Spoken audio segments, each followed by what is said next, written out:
I think the first thing people have to understand that they are an empire. That the United States is now in a unique position on a global scale. It's the only empire in the world. This is something which has never existed in the history of humanity before. You have never had a situation for thousands of years when one empire has dominated the world. There have been tough empires, powerful empires, but they've never been unchallenged. This is the first time that you have a single empire. And if people don't believe they're an empire, they should travel and go and see how the rest of the world is run by this empire, the different mechanisms that are used to dominate and control.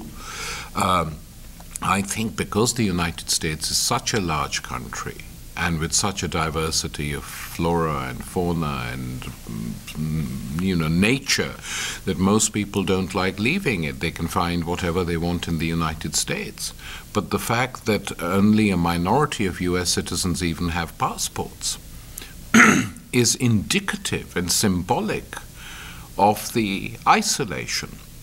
And because a bulk of the population is isolated from the rest of the world, a handful of politicians can tell them what that world is like and drag them behind the war chariot whenever they decide to go to war.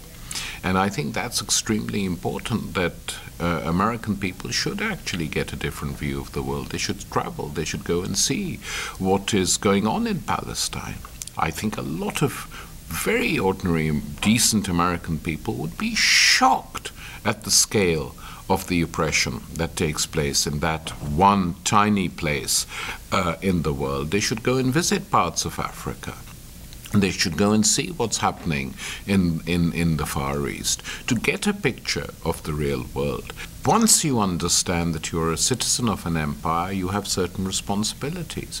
And one of these responsibilities is to remain constantly vigilant and alert, to see if the politicians are lying to you, to expose their lies, to march against their lies, to challenge them at every possible turn and moment. For that, you need a very alert citizenry. If you have a population that is not informed, then how can you say it's a functioning democracy?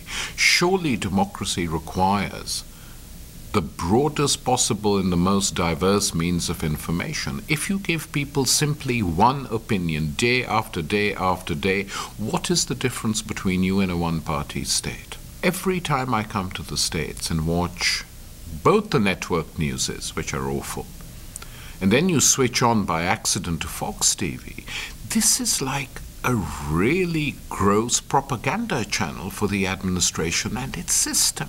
It's crude, it's effective, I don't deny that, but it's so crude, pandering to the lowest common denominator and the basest instincts of people. And it's this situation which is very frightening, that it's this situation that creates a population which doesn't know what's going on in the world. I mean, the fact that American citizens can think that the defeated Iraqi regime had anything to do with 9/11 makes the rest of the world laugh. You talk to Europeans, even right-wing Europeans, and they say, are you serious? Do people in America really believe that Saddam Hussein had anything to do with 9/11? No, you must be joking. I said, no, it's a fact.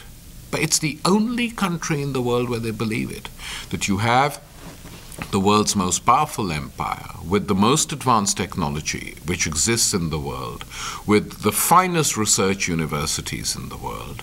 So an elite is educated and they know the truth, but you have a large mass of the people who are kept deliberately ill-informed or misinformed by the politicians and the media networks. That it creates a big problem for the exercise of democracy. That's the level we're at now. And this, I think, is very dangerous for democracy. And I think in the interests of diversity, in genuine democracy, one has to challenge this.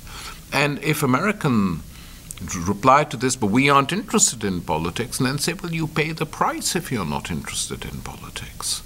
That's the danger. You have to be interested in order to exercise some control over your politicians. What's the price the rest of the